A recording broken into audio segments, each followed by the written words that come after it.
Ang Pilipinas ngayon.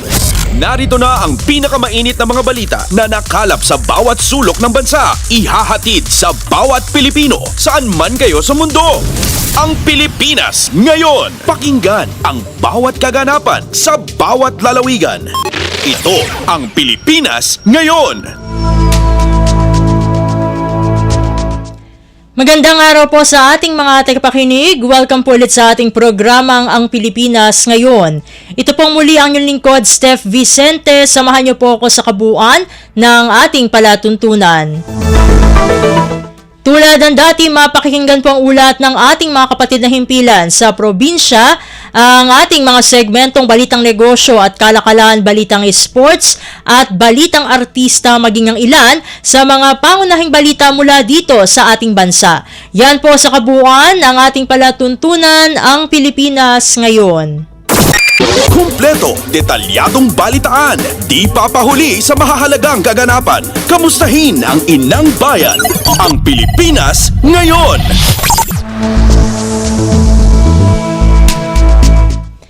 Bago tayo dumako sa ating balitaan, ay makakasama nating muli dito sa programang Ang Pilipinas Ngayon ang ating Department of Social Welfare and Development o DSWD, dahil hindi lamang patungkol sa assistance na kanilang ibinibigay at ibibigay pa sa mga apektado ng Bagyong Ada ang ating pag-uusapan, kundi maging ang kanilang partisipasyon para sa Autism Consciousness Week na ito ay ginaganap ngayong araw, mula ngayong araw hanggang sa January 25.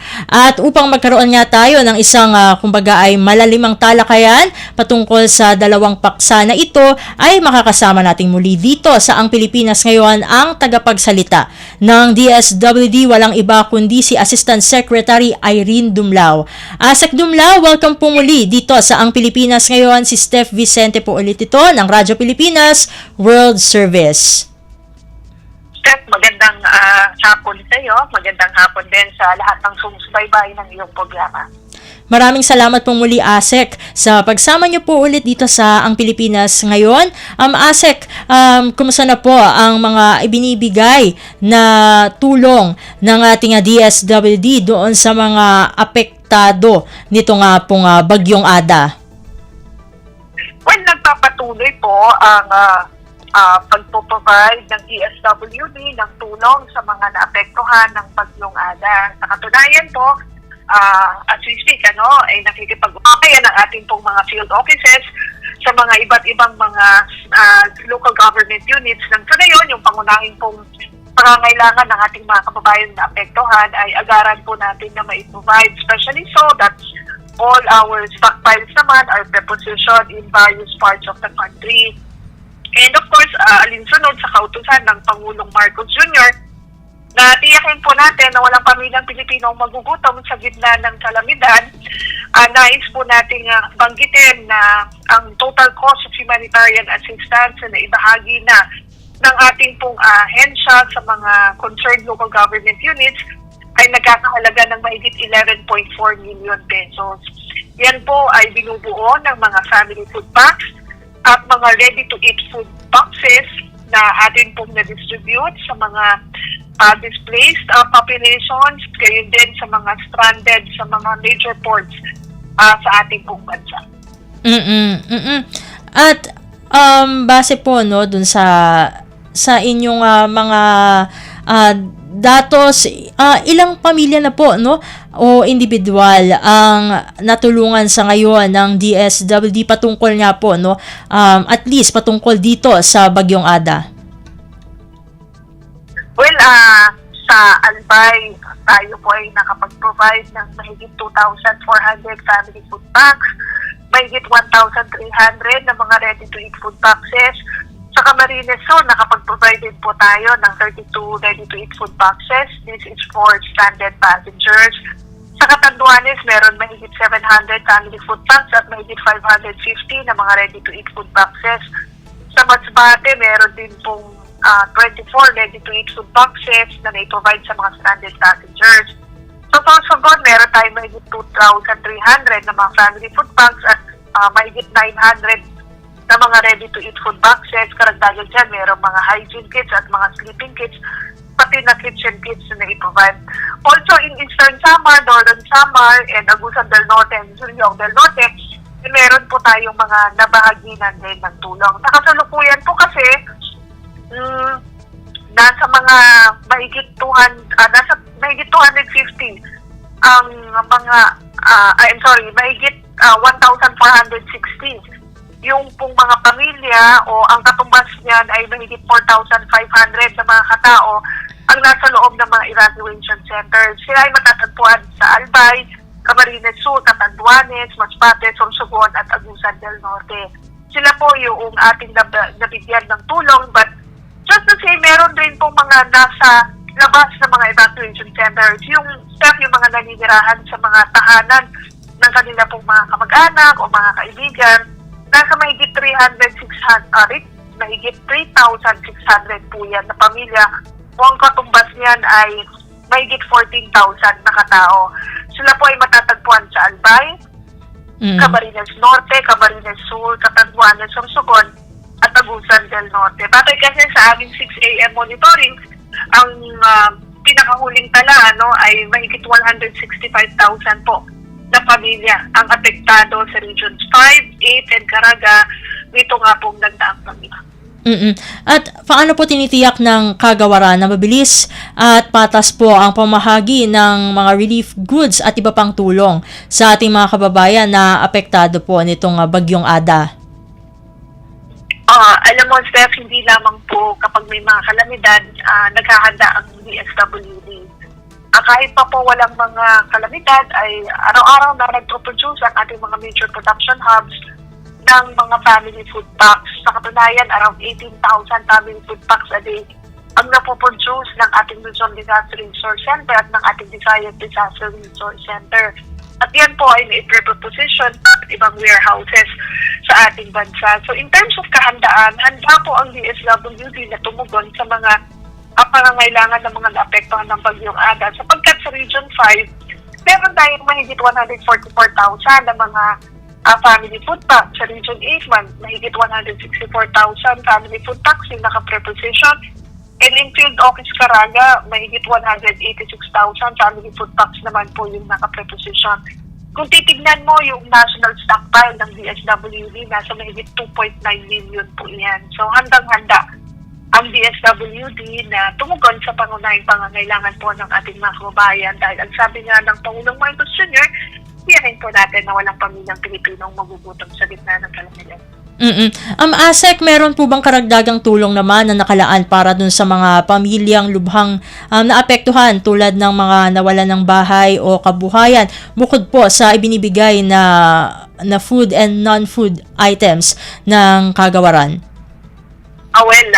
Tama ka dyan, Steph. Sa katunayan, dito po sa mga naapektuhan ng bagyong, ng pagputok o ng pag-aalburuto ng Mount Mayon, meron din naman tayong ipoprovide na cash for work intervention na kung saan nga po yung mga kababayan natin, particularly the farmers and fisher folks na naapektuhan yung kanila pong kabuhayan ay bibigyan natin ng pagkakataon na makapagpatuloy sa paghahanap buhay kahit sila po ay nasa mga evacuation center. So using the cash for work modality of the DSWD, meron po silang matatanggap in exchange for labor such as repair and maintenance of the water and sanitation health facilities inside evacuation centers, yung pagpapastol ng mga hayop, gayon din yung pagtatanim sa mga bakuran ng mga evacuation centers. So these are just some of the activities na gagawin po ng ating mga internally displaced populations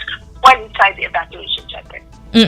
At ano po ang koordinasyon ng DSWD sa mga lokal na pamahalaan at iba pang mga ahensya para sa tuloy-tuloy na tulong para hindi lang siguro sa mga naapektuhan ng Bagyong Ada kundi siguro idamay na rin natin yung mga naapektuhan naman ng pag-aalboroto ng Bulkang Mayon?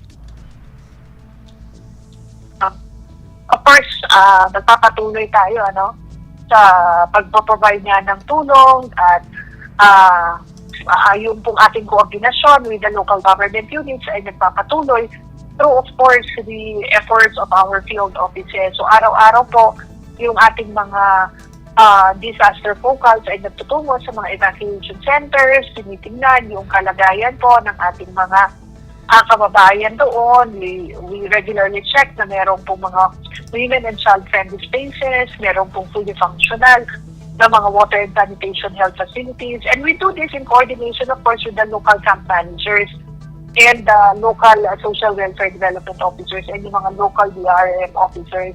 Kasi napakalaga yung koordinasyon ng DSWD with them. Alam naman po natin, frontline in service delivery ang mga lokal na pamahalaan, but DSWD comes in to augment the resources. So like in the case... Naputol ang ating communication with Asek Dumlao. Let's try to call her po again dahil mahalaga na mabigyang impormasyon natin ng ating mga tagapakinig kung kumusta na ba. Ayun, Asek, naputol tayo. Go ahead po. Yes, as I was saying, nagpapatuloy yung ating koordinasyon with the local government units because it's very important na makipag-ugnayan po tayo sa kanila para sa maayos, orderly, and equitable distribution of food and non-food items.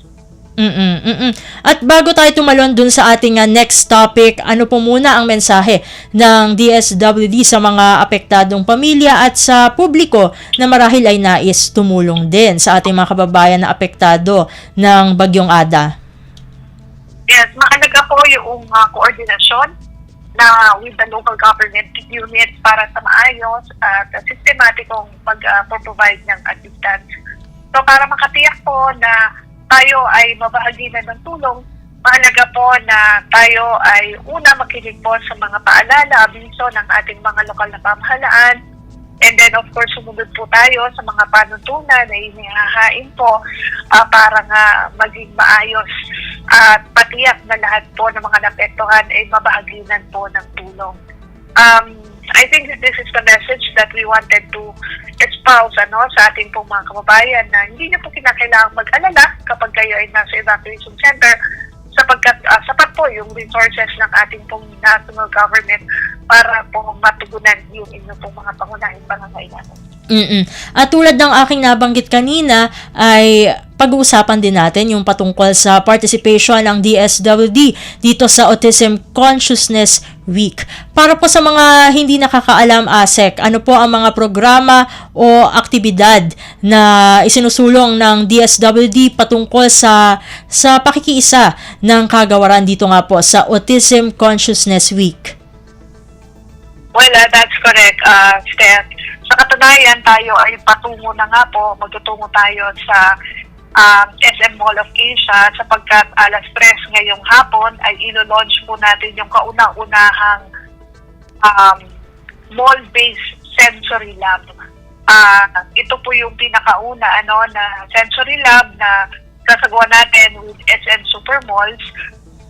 Ito ay actually step magpapakita na talagang isinusulong natin yung inclusive and accessible public spaces for persons with disabilities, particular na po yung mga individuals, yung mga bata na may sensory sensitivities, lalo na yung may autism spectrum disorder. Gayon din yung may sensory processing disorder and nakakaranas ng anxiety. Dito po sa sensory lab na ito, merong sensory friendly space sa mga malls po ng SM para makapag-provide ng calm, safe, and supportive environment para nga po sa mga individual na nakakaranas ng mga or na overwhelmed na alam mo, natitrigger. Sabihin natin natitrigger kapag merong unusual na size, yung iba yung ingay, at kapag marami pong mga activities sa isang shopping center na alam naman talaga natin maraming tao, maraming activities, and it really is a busy area. So, designed ito para sa mga bata na may sensory sensitivities. And of course, ito ay para rin dun sa kanilang mga caregivers at yung kanilang mga family members. So, this is one of the initiatives of the DSWD in partnership, of course, with the private sector na nagpapakita ng ating pong commitment na magtayo nga ng isang inclusive na community po sa mga kababayan natin na meron pong na tinatawag natin na person with disability. At bukod sa nabanggit nyo po na ilulunsad later at 3 p.m., ano pa po yung mga programa, serbisyo na ibinibigay ng DSWD sa mga batang nasa autism spectrum, maging sa kanilang mga pamilya sa pangmatagalang panahon? Well, of course, marami tayong isinusulong na mga programa, Stefano. Isa nga dyan ay yung ilulunsad natin for this year, yung tinatawag natin na Project Aruga. Ito naman ay magpo-provide tayo ng tulong para sa mga pamilya na meron pong children with disabilities. Alam naman natin na medyo may kamahalan yung pong mga therapy sessions ng mga children with disabilities. And marami po, lalo na doon sa mga nasa mga geographically isolated and disadvantaged areas, sa mga remote areas, ay hindi po na-access yung mga serbisyo, yung mga therapy sessions para sa kanilang anak na mayroong pong disability. So, itong programa na to ay naglalayo na masuportahan po yung mga pamilya, mabigyan sila ng financial assistance para matustusan yung pangangailangan para sa therapy sessions sa kanila pong mga anak. At the same time, kinakapacitate sila para magkaroon din po ng sustainable source ng pagkakakitaan para tuloy-tuloy po nilang maibigay yung pangangailangan ng kanila pong mga children with disabilities. At bukod po, kasi kanina nabanggit nyo yung sa private sector, pero paano naman po nakikipagtulungan ang DSWD sa mga schools, sa lokal na pamahalaan, at sa NGOs para sa autism awareness at inclusion? Of course, napakahalaga yung pong koordinasyon na isinasagawa ng DSWD with the private sector para magkaroon talaga tayo ng inclusive society and matiyak na yung pong pangangailangan ng mga persons with disabilities, lalo na ng mga children with disabilities, ay talagang mai-provide natin. Kasi mahalaga talaga na maisulong natin yung pong inclusive, safe, and accessible spaces and mga spaces para sa ating mga children with disabilities. So, actually, marami po tayong marami tayong mga programa. With the theme ng mula Kabalayan tungo sa gawa, pag-unlad ng autism, OK Philippines, kasama po ng DSWD, yung ating attached agency, which is the National Council on Disability Affairs, sa paglulunsad nga ng iba't ibang mga programa na kabahagi ng National Autism Consciousness Week for 2026.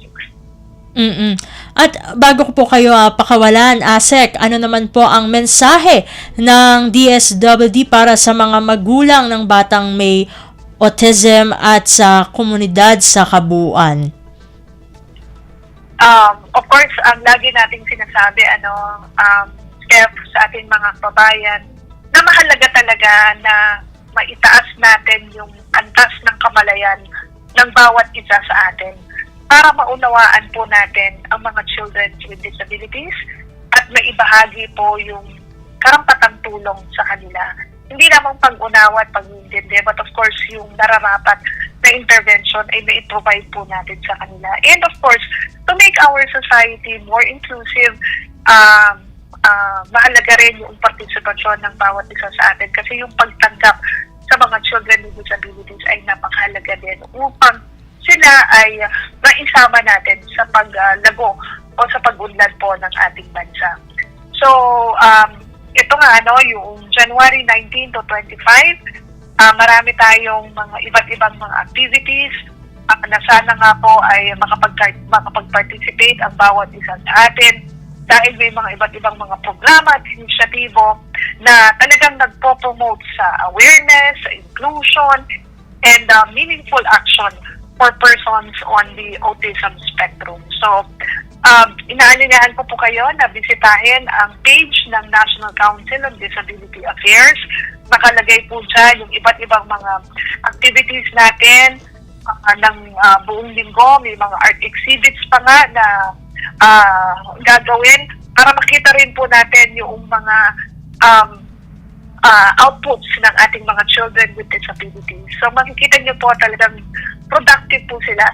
So marami rin sila kayang gawin. Mahalaga na para mapataas yung antas ng kaalaman ay makipag-participate tayo, makibahagi tayo sa mga activities na isinasagawa ng DSWD at ng NCD. So again, with that, Steph, bisitahin po natin ang National Council for Disability Affairs na Facebook page at makibahagi tayo sa mga isasagawa po ng mga iba't ibang mga activities para po sa mga children with disabilities, particularly na nga po yung may spectrum disorder. And with that, maraming salamat po muli, ASEC, sa pagsama niyo po dito sa programang Ang Pilipinas Ngayon. Sa uulitin po, God bless po at mabuhay po kayo. Maraming salamat sa pagkakataon na ibinahagi niyo po sa inyong programa. Magandang hapon po sa inyo.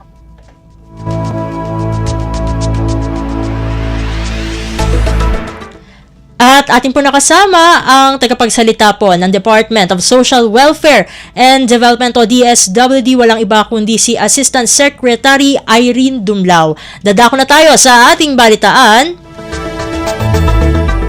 Sa mahalagang balita, pinakamalaking pagkakatuklas ng natural gas sa Malampaya sa nakalipas sa 10 taon na aabot sa 98 bilyong cubic feet, inanunsyo ni Pangulong Ferdinand R. Marcos Jr. High-value liquid fuel, iniulat din ng Pangulo sa kasamang natuklasan sa Malampaya. Ang detalye ng balita ay ihahatid sa atin ni Alvin Baltazar. Iniulat ngayon ni Pangulong Ferdinand R. Marcos Jr. ang pagkakatuklas ng natural gas sa Malampaya East 1 ay tinuturing na pinakamalaking pagkakadiskubre matapos ang mahigit 1 dekada. Sa Facebook post ng punong ekutibo, sinabi nitong ang natuklasang natural gas sa Malampaya East 1 ay may katumbas na 14,000 kilowatt-hours ng kuryente sa 1 taon. Nakakahulugan ito, sabi ng Pangulo, na kaya nitong makapag-supply ng kuryente sa mahigit 5.7 na milyong kabahayan, 9,500 na mga gusali o halos 200,000 paaralan sa loob ng 1 taon. Bukod sa natural gas ay binalita rin ng Pangulo ang pagkakadiskubre sa condensing, isang high-value liquid fuel na makakatulong din niya sa pagsisikap ng pamahalaan na mapalakas pa ang power supply ng bansa. Kaugnay nito, ibinida rin ng Pangulo na mga Pilipino ang nangunguna sa isinagawang drilling sa Malampaya East 1. Pakinggan natin si Pangulong Ferdinand R. Marcos Jr. I am pleased to inform everyone that for the first time in over a decade, a significant natural gas discovery has been made. The discovered reservoir, called Malampaya East 1 or MAE1, is located about 5 kilometers east of the existing Malampaya field. Aside from the natural gas, the discovery also includes condensate, which is a high-value liquid fuel. This additional resource can help support the government's efforts for the stabilization of our power supply. Mula sa Palasyo ng Malacanang para sa Bagong Pilipinas, Alvin Baltazar, Radyo Pilipinas, Radyo Publiko.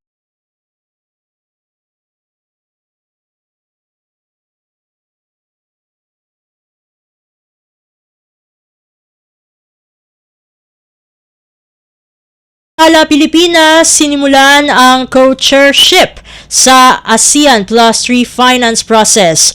Department of Finance o DOF tututukan ang pagpapatibay ng regional financial resilience. Ang kabang-ulat ihati naman sa atin ni Melanie Valdos Reyes. Opisyal nang sinimulan ng Pilipinas sa pamamagitan ng Department of Finance ang pagiging co-chair nito sa ASEAN Plus 3 Finance Process. Layunin nitong palakasin ang kooperasyon sa pananalapi sa rehiyon, pataasin ang financial resilience at tugunan ng mga umuusbong na panganib sa macro-financial. Ang ASEAN Plus 3 Finance Process ay nagsisilbing plataporma ng mga kasaping bansa upang talakayin ang mga usaping macroeconomics and finance. Ayon kay Assistant Secretary Donalyn Minimo, co-chair ng pinuno ng delegasyon ng DOF, ang unang task force meeting sa ilalim ng co-chairship ng Pilipinas at Japan ay nagtatakda ng malinaw na direksyon at agenda para sa mga konkretong resulta ngayong taon. Anya hinihikayat ang lahat ng kasaping bansa na aktibo makibahagi sa mga halagang inisyatiba tulad ng Chiang Mai Initiatives, pagpapalakas ng ugnayan ng AMRO o ASEAN Plus 3 Macroeconomic Research Office at pagpapaunlad ng regional bond markets at pagpapahusay ng disaster risk financing initiatives. Para sa Bagong Pilipinas, Melanie Valdos Reyes, Radyo Pilipinas, Radyo Publiko. Kumpleto, detalyadong balitaan, di papahuli sa mahahalagang kaganapan. Kamustahin ang inang bayan, ang Pilipinas ngayon.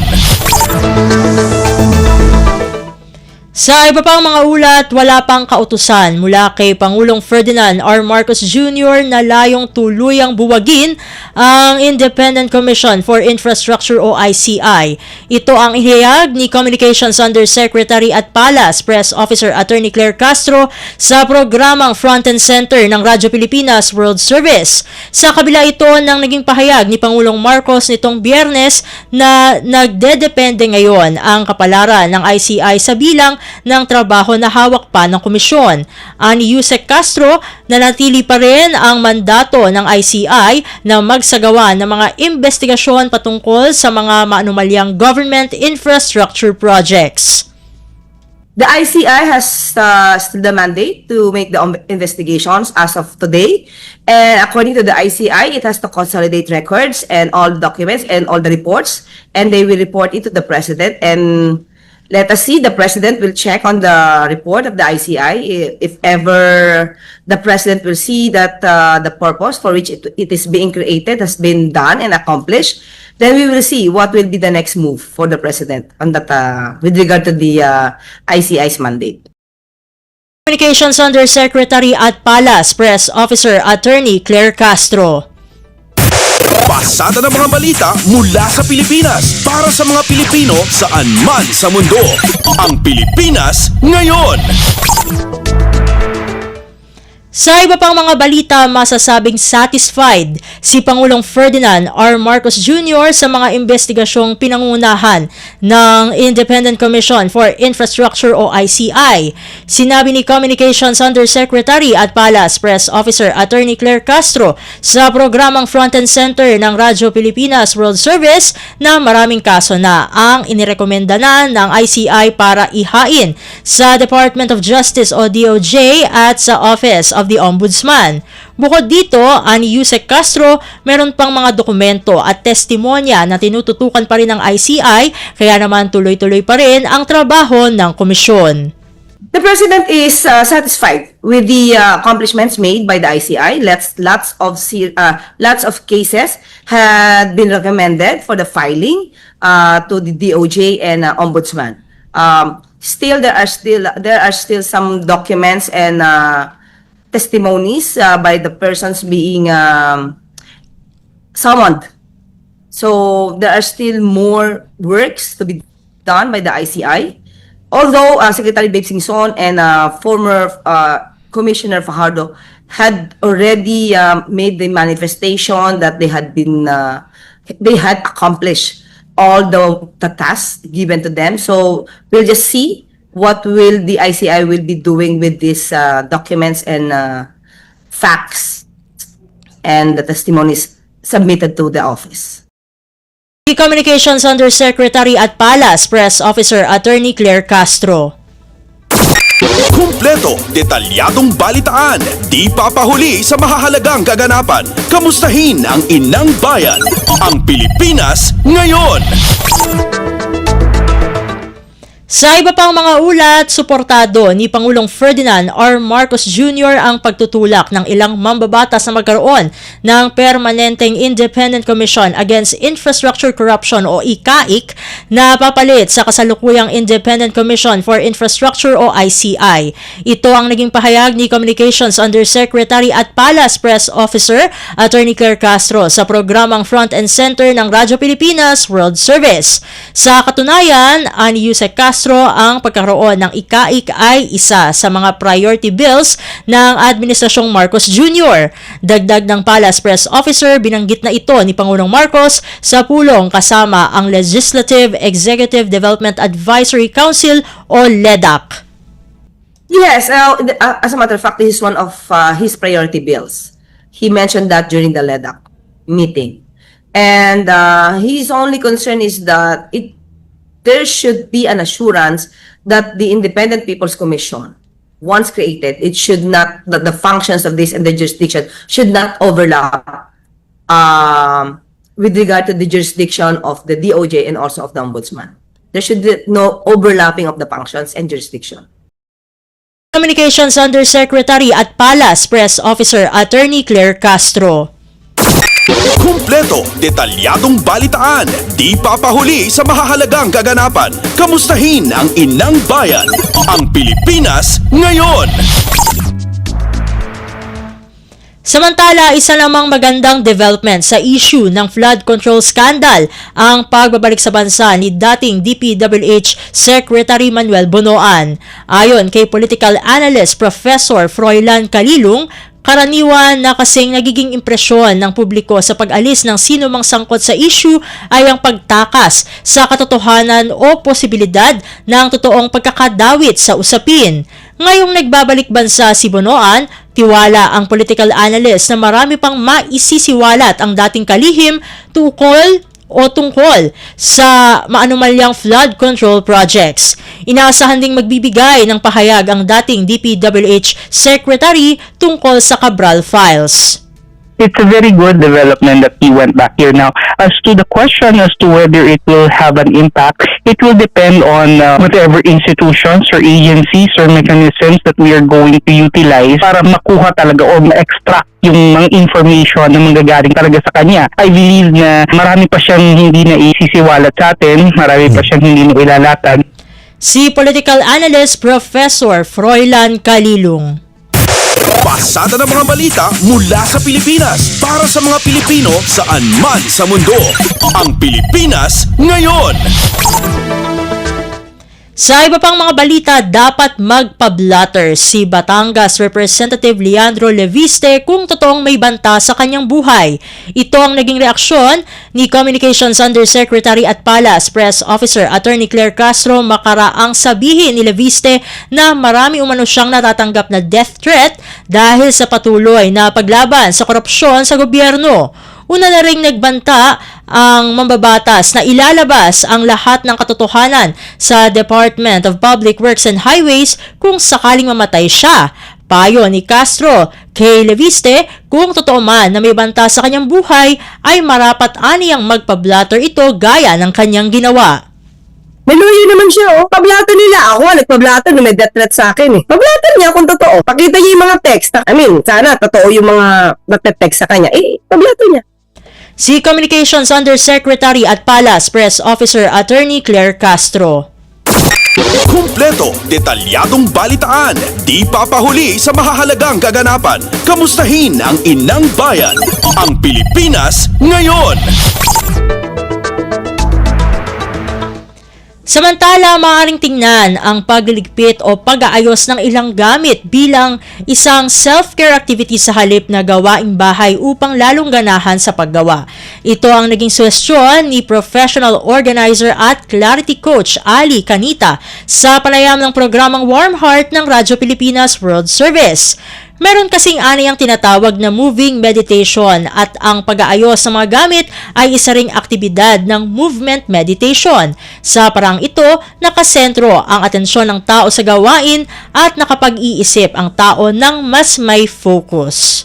Kung titignan natin ang yung pag-aayos at pag-declutter in a self-care perspective, totoo naman din siya. Kasi tayo as humans, highly sensitive tayo sa mga nakikita natin, sa mga naririnig natin, sa nahahawakan natin, naamoy. So kung ano ang nasa environment natin, yun ay nagkakaroon ng epekto sa ating ang ating being. So kung marami kang nakikita, malamang yung brain mo sobrang bilis ng pag-isip niyan. Ano mang nakikita ko, ito. Very confused kasi maraming stimulus. Mm-hmm. Kung maalikabok na dahil hindi naglilinis, 'di ba? So syempre may health concern siya. Mm-hmm. So you can look at it as self-care, taking care of yourself. Okay. Literally, dahil hindi lang katawan ang kailangan alagaan, pati ang ating kapaligiran. Mm-hmm. We can also think of it as para siyang moving meditation, di ba? Yes. Ano bang saysay nito sa buhay ko? Bakit nga ba ako napunta dito? Bakit nga ba ako meron nito? Ano ang representasyon nito sa aking buhay? Pwede siyang gawin na as an activity for awareness. Matutunan mo, makilala mo ulit ang iyong sarili. O kaya one by one, parang isipin mo, ay, ang dami ko palang gamit. Ang dami ko palang marami pala akong maging rason para maging masaya kasi ako ay blessed with a lot of things. So you can look at it at different perspectives. Medyo matindi lang kung iisipin mo lahat ng ito ay nakakainis, trabaho, etc. ganyan. So mag-iiba pa din ang feeling mo habang ginagawa mo yung activity. So mas maganda kung may shift siya into ginagawa ko to para sa sarili ko o ginagawa ko to para makilala yung sarili ko. Ginagawa ko rin to para mas maging mapaayos pa ang aking pamumuhay dito sa bahay ko. Professional organizer at clarity coach Ali Canita. Pasada ng mga balita mula sa Pilipinas para sa mga Pilipino saan man sa mundo. Ang Pilipinas ngayon.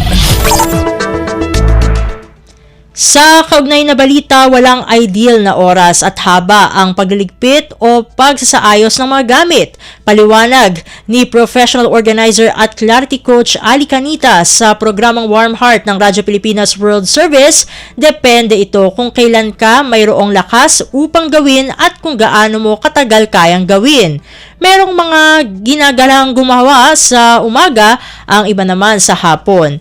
Kung ang iba ay kaya lamang gumawa ng 15 minuto, meron din namang tumatagal ng 1 oras. Ang mahalaga, ani Coach Ali, alamin kung ano ang mas madali para sa sarili upang makapagsimula. Depende yan sa'yo. Kasi bawat isa naman may kanya-kanyang energy levels. Meron sa umaga pa lang, go, go, go. Minsan sa gabi pa nag-go, go, go. So, Oo nga, no? in terms of timing, depende talaga sa'yo kung kailan ka nagkakaroon ng mas maraming energy. Yung energy mo naman, kung gaano ka-enthusiastic o talagang may lakas para gawin yon, depende rin sa'yo kung gaano kahaba mo siya kayang gawin. Pero ang importante dito, as mag-schedule ka.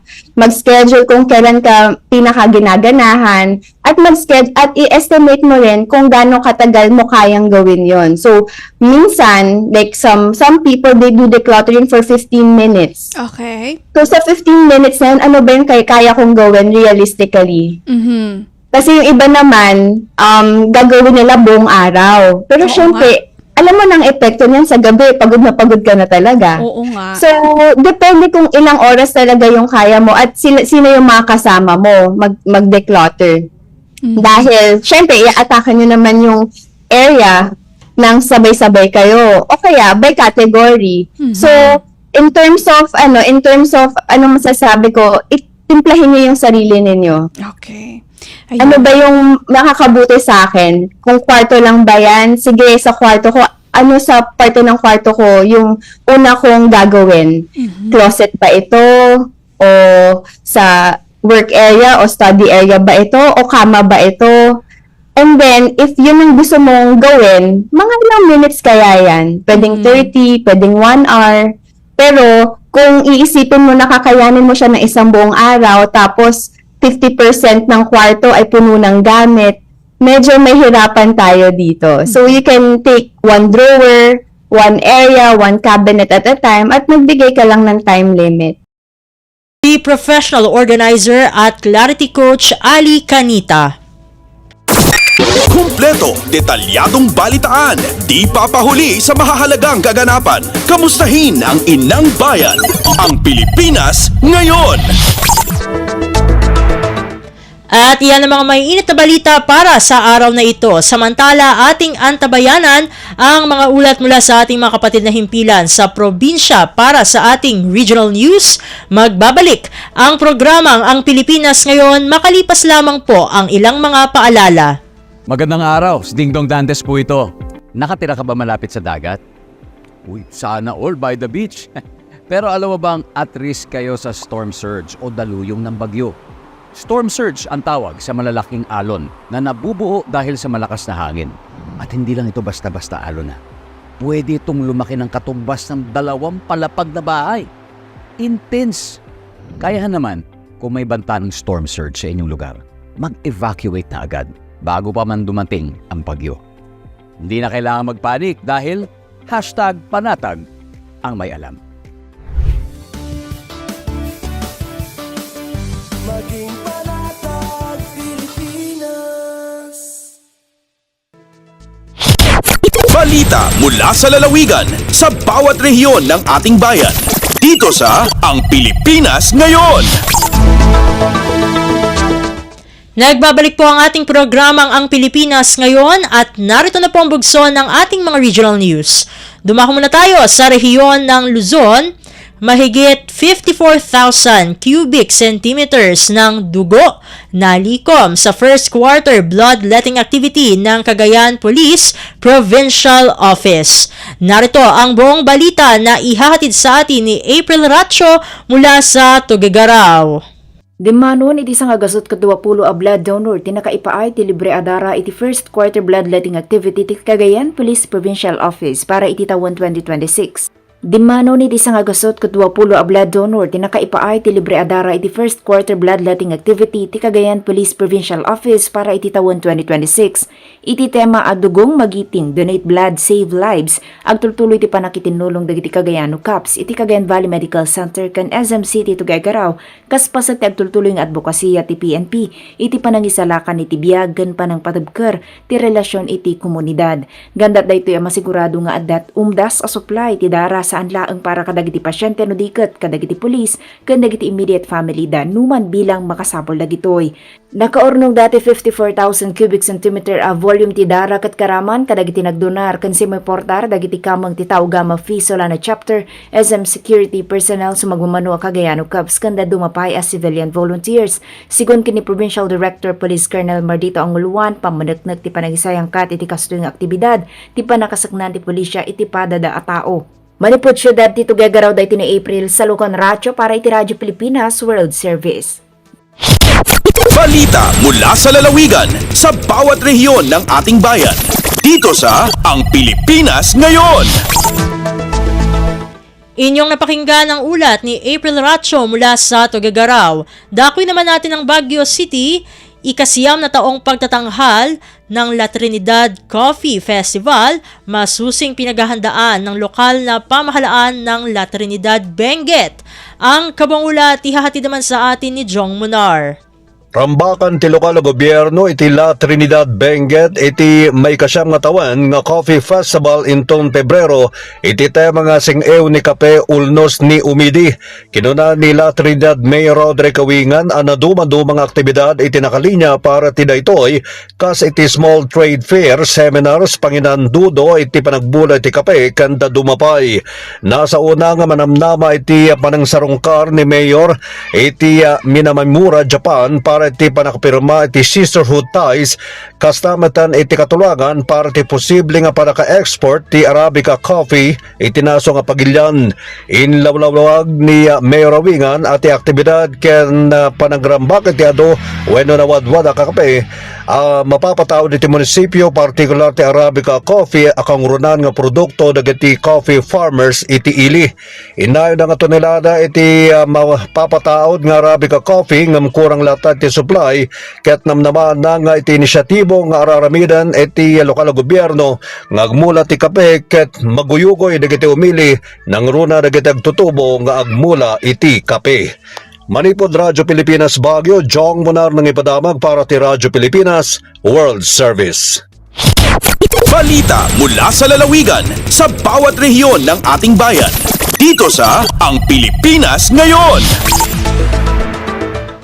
Inyong napakinggan ang ulat ni Jong Munar mula sa Baguio City.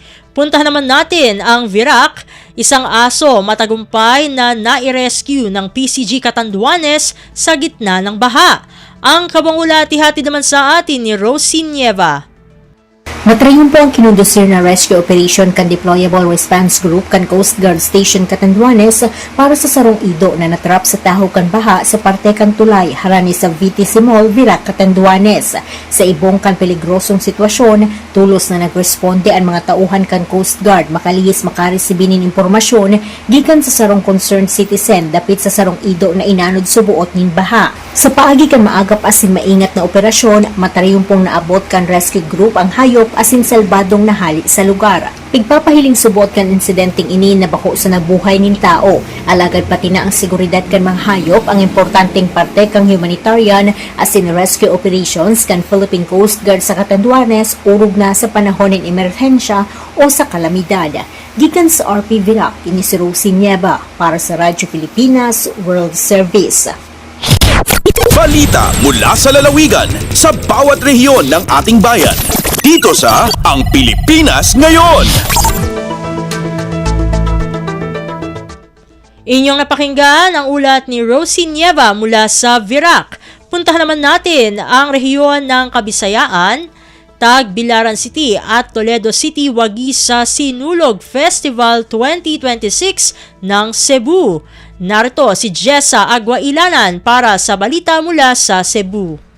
Migawas nga mananaog ang dakbayan sa Tagbilaran gikan sa Bohol ug ang Toledo City sa probinsya sa Sugbo atul sa gipahigayong Sinulog Festival 2026 sa dakbayan sa Sugbo. Ang mga bulanong performers mo'y kampiyon sa Sinulog-based category human ilang gipakita ang lain-laing hiyas ug kultura sa Sugbo ug Bohol labi na sa ilang pagpaila sa gatusan nga katuig na nga tradisyon nga bulubong king dance ritual nga halad sa mga bulanon alang sa Birhen sa Guadalupe ug ang Sinulog dance nga halad sa Santo Niño. Sila usab ang midaog sa Best in Musicality Special Award samtang Best in Costume ang Banay Labangon gikan sa Cebu City. Giharos sa dakbayan sa Toledo ang kampyonato sa Free Interpretation category, Best in Musicality ug Best in Costume. Milanat sa 20 minutos ang fireworks display nga nagtapos sa programa nga nakabot ang target nga mahuman sa mas sayo nga takna aron dali nga makapanghipos ug makapahuway ang mga misalmot ug ang mga dumuduong. Atul sa programa, mihalad og usa ka minuto nga kahilom aron sa pagpadangat sa pag-ampo alang sa mga nabiktima sa kalamidad sa Sugbo, sama sa linog, bagyo ug pagdahili sa landfill. Gikan sa RP1 Cebu sa Aguailanan para sa Radyo Pilipinas World Service. Balita mula sa lalawigan sa bawat rehiyon ng ating bayan. Dito sa Ang Pilipinas Ngayon.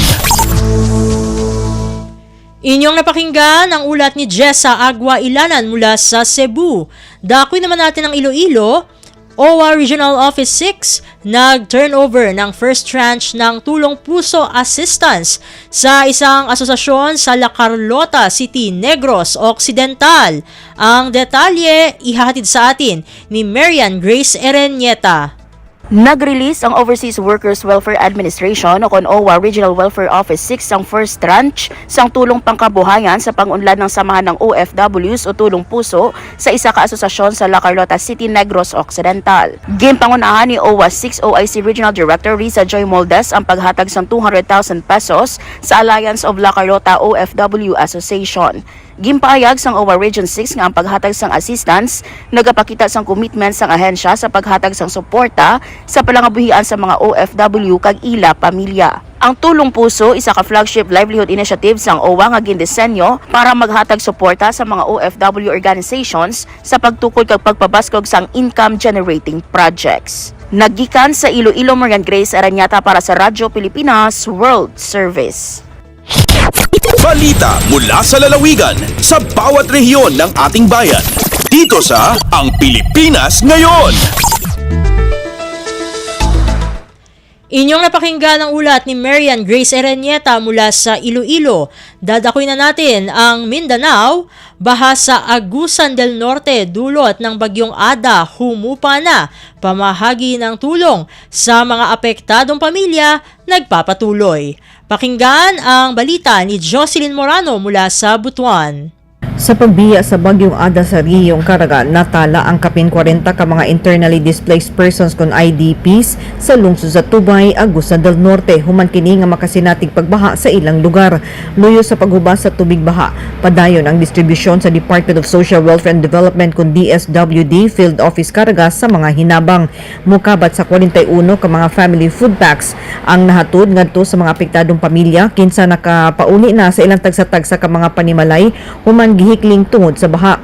Subling gisiguro sa DSWD Field Office Caraga ang kaandam o kaalerto sa bisan unsang gikinahanglan sa matag Caraganon. Gikan sa RP Butuan, kini si Jocelyn Morano para sa Radyo Pilipinas World Service. Balita mula sa lalawigan sa bawat rehiyon ng ating bayan. Dito sa Ang Pilipinas Ngayon. Inyong napakinggan ang ulat ni Jocelyn Morano mula sa Butuan. Dadakoy naman natin ang Marawi Integrated Provincial Health Office o IPHO Lanao del Sur. Isinagawa ang Measles Rubella Supplemental Immunization Activity sa pamamagitan ng Multi-Sectoral Command Conference. Narito ang kabuang ulat mula naman kay Malik Mambuay. Miyakapas yuninggularan na Integrated Provincial Health Office yun na IPHO Lanao del Sur Measles Rubella Supplemental Immunization Activity amin nilumbo sa Provincial Social Hall Capital sa Marawi City. Dumiyarpas ang kaya kalin Munsuandang Undersecretary sa Department of Health si Dr. Enrique Tayag inusenin sa Kalay Bali ang kaya kalimod. Peter Utayag sa Kalay Bali uwa kitapalok wa sakit abas uli na rubella sa Pilipinas. Dirun sa lakon na pinalamatan Mambo Provincial Health Office si Dr. Alinader Minalang so Miyarpas ang kaya kalilimod na gubyentugin so kalay kipantag o kapamagupa kadyon maparuli sumapipigil sang kaya programa ang kaya probinsya. Porsipan na mininggulalan siya pang sa ceremonial signing ko kapagay sa kapasadan sa kapanaguntaman sa kapamagupay sa karnako pumakakaida sakit si ko kamubula sa lumang awata nagpanaguntaman si ko ipakapya o kamubula sa lumadaklataw. Gibo si Malik Mambuay po sa Marawi City para sa Radyo Pilipinas World Service. Balita mula sa lalawigan sa bawat rehiyon ng ating bayan. Dito sa Ang Pilipinas Ngayon. At inyong napakinggan ang ulat ni Malik Mambuay mula sa Marawi. Dito na nagtatapos ang bugso ng ating regional news. Narito naman ang ating segmentong Balitang Negosyo at Kalakalan na susundan ng segmentong Balitang Sports. Parehas pong ihahatid sa atin ng ating kasamang si Leo Magpayo. Magbabalik ang ating programang Ang Pilipinas Ngayon. Makalipas lamang po ang ilang mga paalala. Mabilisang trivia, dagdag talino. Heto na ang Dagling Kaalaman. Umakyat na 50 hagdan sa isang araw. Nalaman sa pag-aaral ng Tulane University na ang pag-akyat ng mga 50 hakbang sa isang araw ay makakabawas sa panganib ng cardiovascular disease ng hanggang 20%. Sinasabi ng mga researcher na ito ay katumbas ng paglalakad ng 10,000 hakbang sa isang araw. Kaya, iwasan muna ang elevator at humakbang. Kaunting kaalaman na malaking dagdag talino. Abangan muli ang susunod na Dagling Kaalaman. Lagay ng ekonomiya, kalakalan, negosyo at iba pa. Atin ang alamin dito sa Ang Pilipinas Ngayon.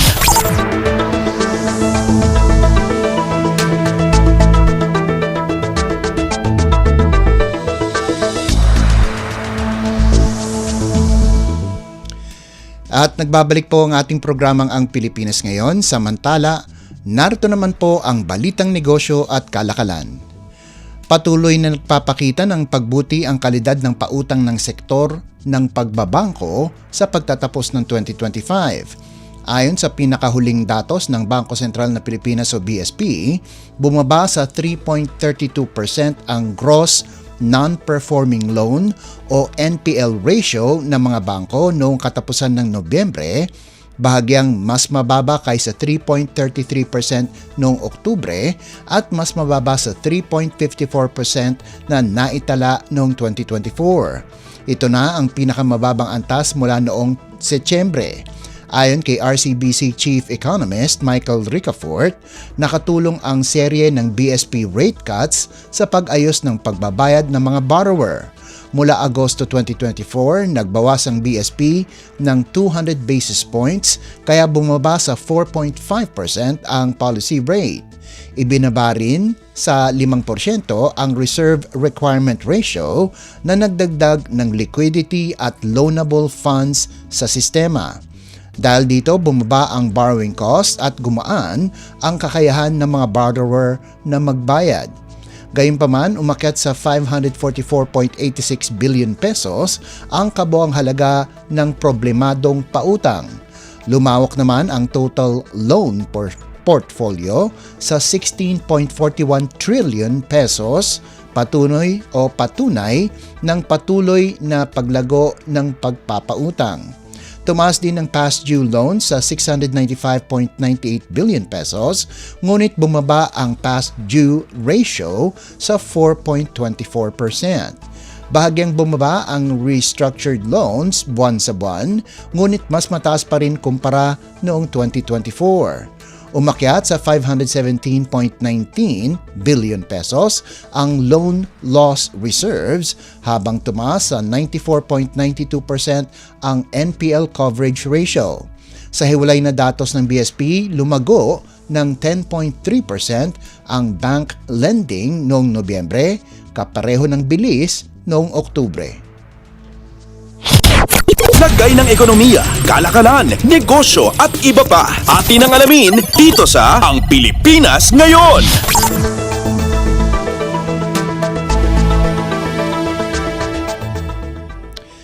Kumpiyansa ang Department of Trade and Industry o DTI na lalago ang export sector ng bansa ngayong taon matapos palakasin ng bagong lagdang Comprehensive Economic Partnership Agreement o CEPA kasama ang United Arab Emirates o UAE ang mga oportunidad para sa mga Pilipinong negosyante. Ayon kay Trade Secretary Maria Cristina Roque, maganda ang takbo ng merchandise exports at lalo pang lalaki ang merkado sa UAE, kung saan matatagpuan ang pangalawang pinakamalaking populasyon ng mga Pilipino sa buong mundo. Dahil dito, malaki ang demand para sa produktong pagkain, prangkisa at iba pang consumer goods mula sa Pilipinas. Sa ilalim ng kasunduan, 75% na produktong Pilipino na papasok sa UAE ay magkakaroon ng preferential tariff na magbibigay ng malaking bentahe sa mga exporter. Kabilang sa mga makikinabang ang agrikultura, cosmetics, personal care, sardinas, canned tuna, electronics, aerospace at automotive products. Sinabi ni Roque na maging ang mga small and medium enterprises o SMEs ay tinatanggap na sa merkado ng UAE kaya pinalalakas ng DTI ang suporta sa mga exporter. Kabilang dito ang pag-aayos ng FDA approvals, halal certification at pagpapaganda ng packaging. Dagdag pa niya, marami ng export-ready na produkto at kailangan lamang hikayatin ang mas marami pang negosyo na sumabak sa global market. Ayon naman kay Center for International Trade Expositions and Missions Executive Director Lea Pulido Ocampo, pangunahing hamon ng SMEs ang marketing at promotion. Kaya tututukan ang tuloy-tuloy na product development, training at certification. Bukod sa paglago ng exports, inaasahan din ng DTI ang pagpasok ng mas maraming investment mula sa UAE, lalo na sa petrochemicals, makinarya, prutas at nuts. Nakipagpulong din ang pamahalaan sa mga kumpanyang UAE tulad ng Damak Digital, Masdar at Abu Dhabi National Oil Company. Lagay ng ekonomiya, kalakalan, negosyo at iba pa. Atin ang alamin dito sa Ang Pilipinas Ngayon.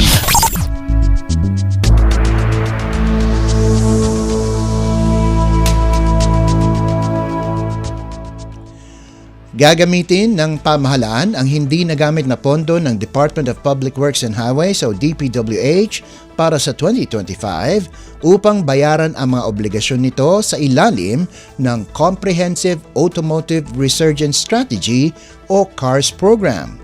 Ayon sa Department of Budget and Management or DBM, sapat ang naturang savings para pondohan ang naantalang suporta na ipinangako sa mga car manufacturer at auto parts makers kabilang ang Toyota at Mitsubishi. Sinabi ng DBM na kumpleto na ang mga kinakailangang tax payment certificates at napatunayan na ang mga ito, kaya may sapat ng basihan para ilabas ang bayad. Ang pondo ay magmumula sa government savings ngayong taon, ngunit kailangan pa ng pag-aproba ng Office of the President at pagsunod sa umiiral na budget at legal rules.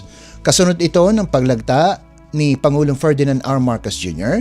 sa 6.793 trillion peso national budget para sa 2026, kung saan binitawan niya ang halos 92.5 billion pesos na unprogrammed funds, kabilang ang 4.32 billion pesos na nakalaan sana para sa CARS program. Itinatag ang CARS program upang pasiglahin ang car manufacturing sa bansa sa pamamagitan ng pag-akit ng pamumuhunan, pagpapalakas ng demand at pagpapatibay ng industry standards. Tiniyak ni Budget Secretary Rolando Toledo na hindi tatalikuran ng pamahalaan ang auto industry at ang mga obligasyong suportado ng validated TPCs ay babayaran ng legal at maayos. Ang mga obligasyong hindi saklaw ng kasalukuyang pondo ay maaaring isama sa panukalang 2027 budget. Nauna nang sinabi ni Finance Secretary Frederick Go na may pinal na solusyon na ang pamahalaan para pondohan ang CARS program at tiniyak niyang tutuparin ng gobyerno ang mga pangako nito sa manufacturer. Lagay ng ekonomiya, kalakalan, negosyo at iba pa. Atin ang alamin dito sa Ang Pilipinas Ngayon.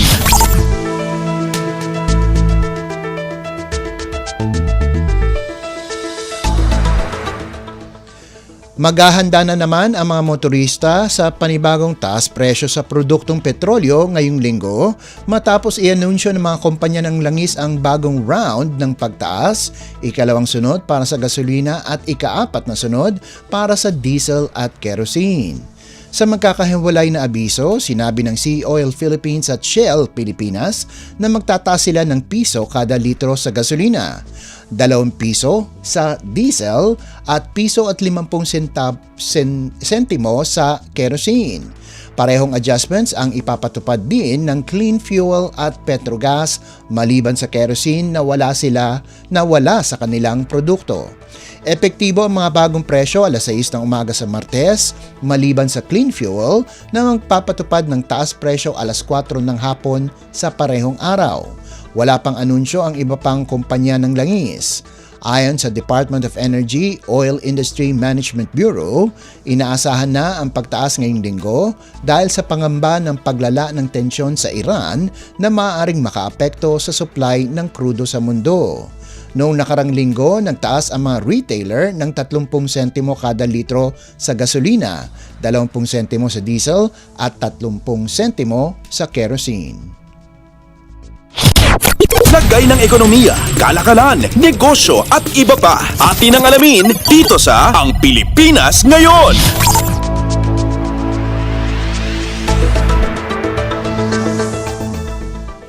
At para naman sa halaga ng palitan, ayon sa Bangko Sentral ng Pilipinas o BSP, ngayong Lunes, 19 ng Enero, ang halaga ng piso kontra sa dolyar ay nasa 59 na piso at 39 na sentimo. Ang Japanese yen naman po ay nagkakahalaga ng 38 sentimo. Ang Singaporean dollar ay nasa 46 na piso at 8 sentimo. 4 na sentimo naman ang won ng South Korea at nagkakahalaga ng 8 piso at 52 sentimo ang isang yuan ng China.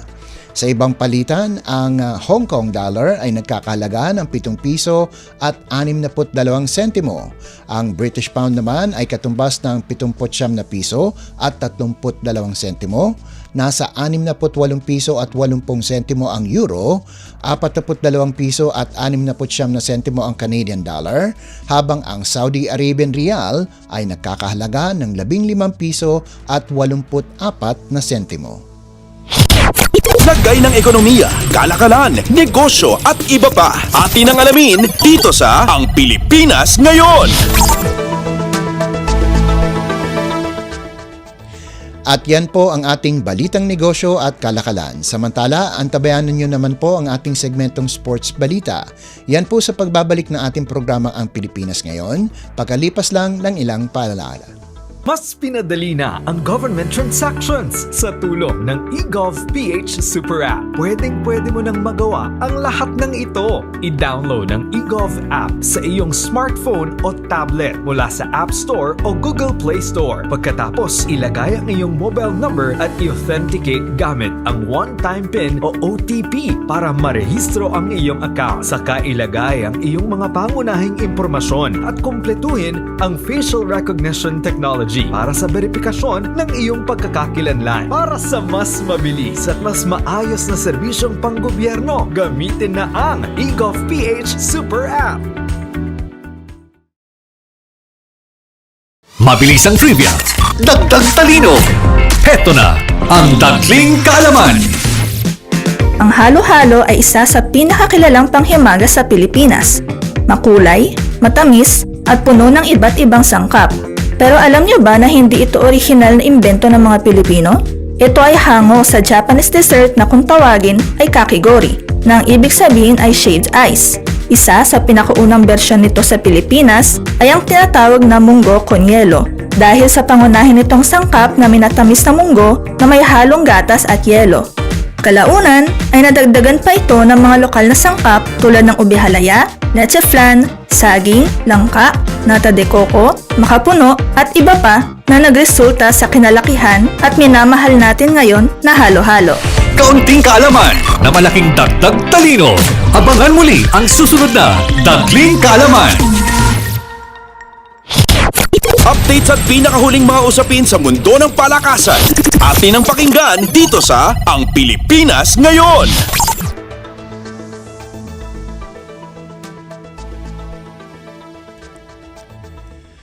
At nagbabalik po ang ating programang Ang Pilipinas Ngayon. Narito naman po ang Sports Balita. Tatlong malalaking pangalan sa Philippine Sports ang bibigyang parangal sa San Miguel Corporation Philippine Sports Association o PSA Awards Night sa Pebrero 16 sa Diamond Hotel, Manila. Pangungunahan ni Junmar Fajardo ang mga pararangalan bilang Mr. Basketball habang sina Brian Bagunas at Belia Belen ang kikilalaning Mr. at Miss Volleyball para sa taong 2025. Ito na ang ikapitong pagkakataon na tatanggap si Fajardo ng naturang parangal. Muling namayagpag ang 6'11" center matapos masungkit ang ikasyam na Most Valuable Player Award at pangunahan ang San Miguel sa ika-11 Philippine Cup Championship sabay pigil sa Grand Slam bid ng Token Tex. Patuloy din siyang naging sandigan ng Gilas Pilipinas sa FIBA, Asia Cup at World Cup Asian Qualifiers. Si Bagunas naman ang nanguna sa historic debut ng Alas Pilipinas sa FIVB Men's World Championship kabilang ang makasaysayang panalo kontra World number 21 Egypt. Nagambag din siya sa bronze ng bansa sa 33rd Southeast Asian Games. Sa women's volleyball, pinangunahan ni Belen ang National University sa ikalawang sunod-sunod na UAAP Championship at tinapos ang kanyang collegiate career bilang 3-time MVP. Ibinaba ng NU ang kanyang jersey number 4, ang unang retirement sa kasaysayan ng paaralan. Malaki rin ang naging papel niya sa silver medal finish ng Alas Pilipinas sa ABC Women's Volleyball Nation Cup. Kasama sila sa hanay ng mga pararangalan na pinangungunahan ni Carlos Yulo at Alex Ayala bilang Athletes of the Year. Updates at pinakahuling mga usapin sa mundo ng palakasan. Atin ang pakinggan dito sa Ang Pilipinas Ngayon.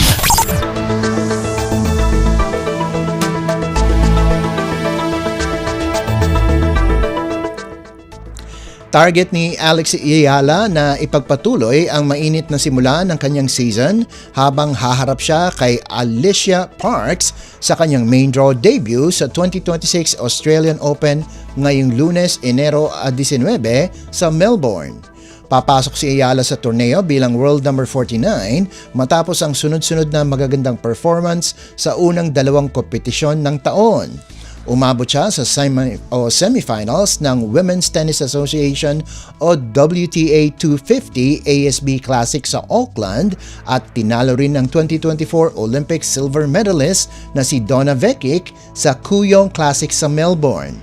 Ang kalaban niyang si Alicia Parks, 25 anyos, ay kasalukuyang number 99. Ngunit umabot na ito sa number 40 noong 2023. May isa siyang WTA singles title at dalawang doubles titles at nais niyang higitan ang kanyang third round finish sa Australian Open noong 2024. Mula naman sa isang makasaysayang 2025 season, si Ayala, kabilang ang kanyang unang WTA Singles Championship sa Guadalajara, Mexico. Sa pagpasok niya sa main draw ng Australian Open, nakumpleto na niya ang paglahok sa lahat ng 4 na Grand Slam tournaments. Ngunit hindi pa sa paglahok ang hangarin ng Filipina tennis ace. Nais niyang lampasan ang kanyang mga nakaraang Grand Slam results, first round sa French Open at Wimbledon at second round sa US Open. Kapag nanalo siya, makakarap niya sa second round ang mananalo sa pagitan ni Carolina Muchova at Jacqueline Christian. Updates at pinakahuling mga usapin sa mundo ng palakasan. Atin ang pakinggan dito sa Ang Pilipinas Ngayon.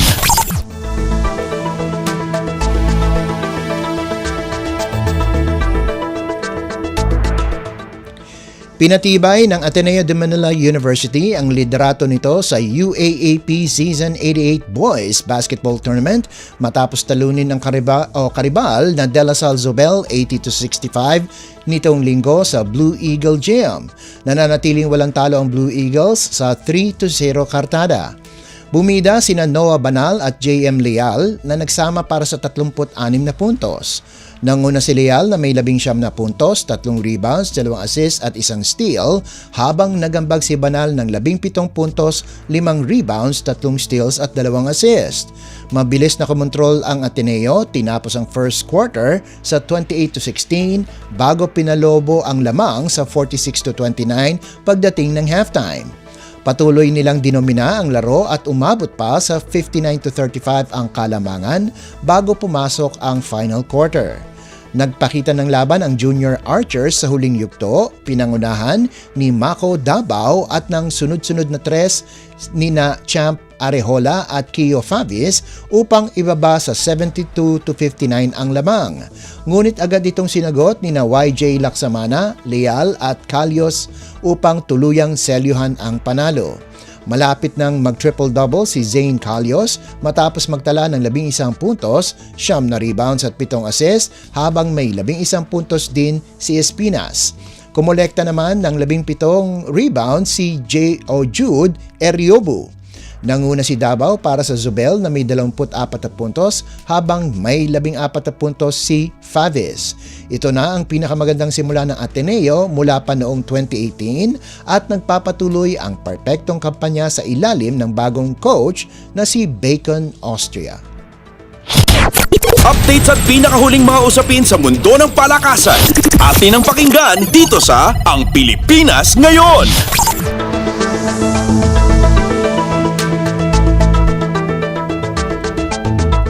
Samantala, nagpakawala ng matinding opensa ang UST Junior Growling Tigresses upang makuha ang kanilang ikalawang sunod na panalo sa UAAP Season 88 Girls Basketball Tournament matapos dominahin ang Ateneo Blue Eagles sa isang one-sided na laban. Bagamat mabagal ang simula at dikit ang score sa 18-14 matapos ang first quarter, agad bumawi ang UST sa pangunguna ni na Coco Talia, Pia Petralcorin at Leia Pinuela.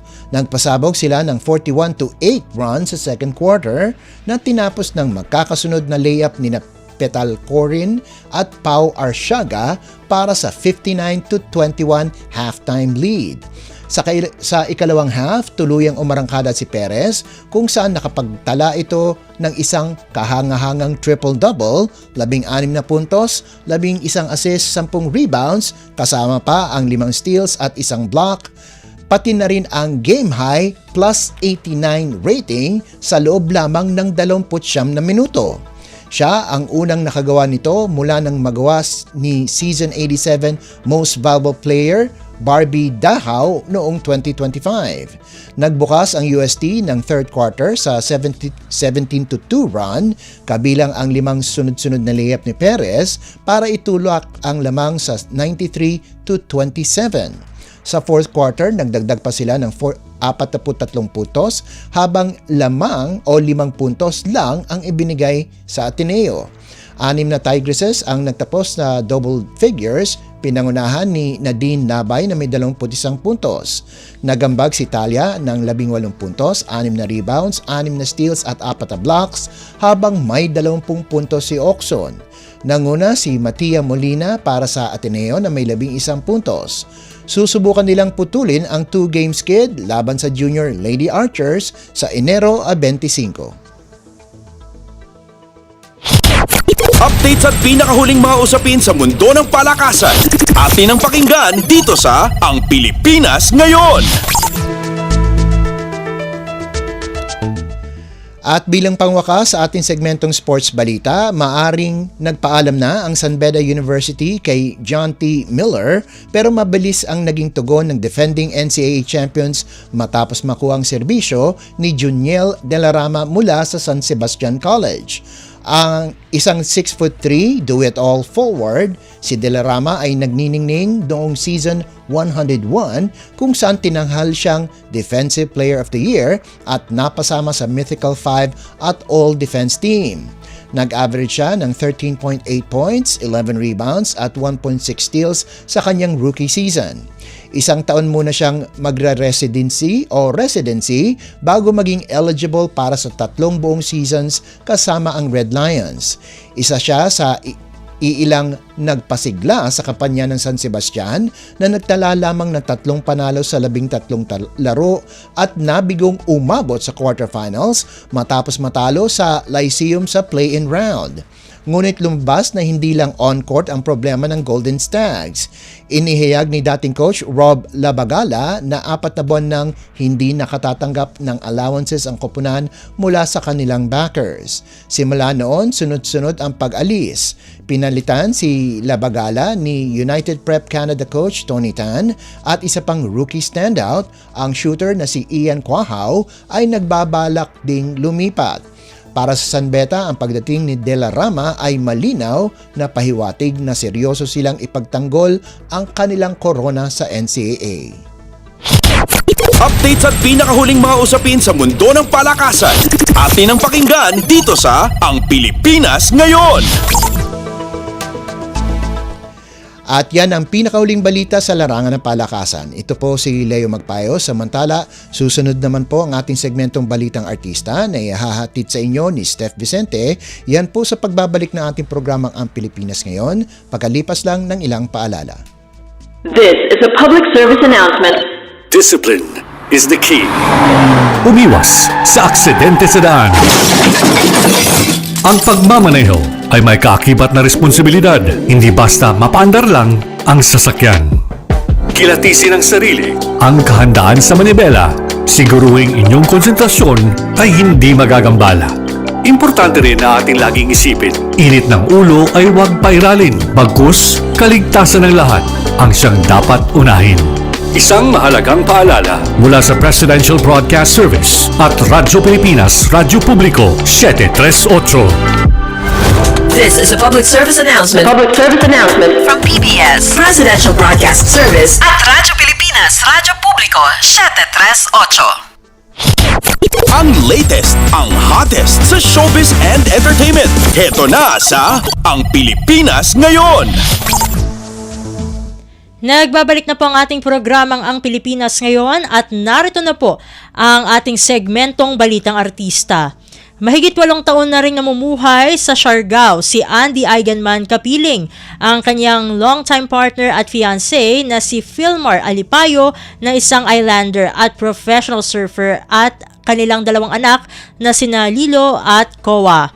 ang panganay na anak ng dating aktres na si Ellie sa aktor na si Jake Ejercito ay naglalagari sa kanila ni Jake. Kapag break sa school ay nasa Siargao si Ellie, pero kapag may pasok ay kasama nito ang kanyang amang aktor na si Jake sa Maynila. Maganda ang co-parenting arrangement ni Andy at Jake at sanay na ang kanilang teenage daughter sa kanilang family setup.